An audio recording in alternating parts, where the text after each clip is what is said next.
بسم الله الرحمن الرحيم. الرحمن علم القرآن، خلق الإنسان علمه البيان. الشمس والقمر بحسبان، والنجم والشجر يسجدان. والسماء رفعها ووضع الميزان، ألا تطغوا في الميزان،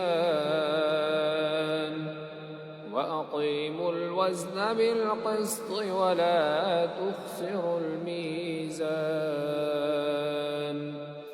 والأرض وضعها للأنام،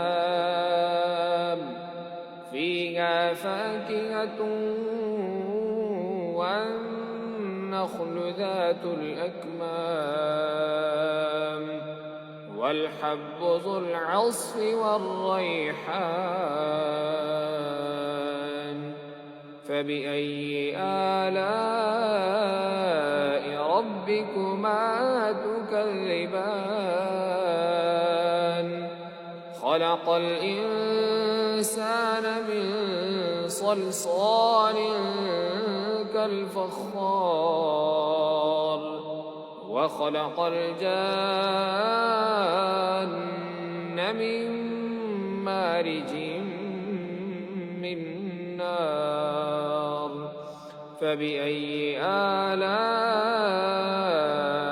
ربكما تكذبان؟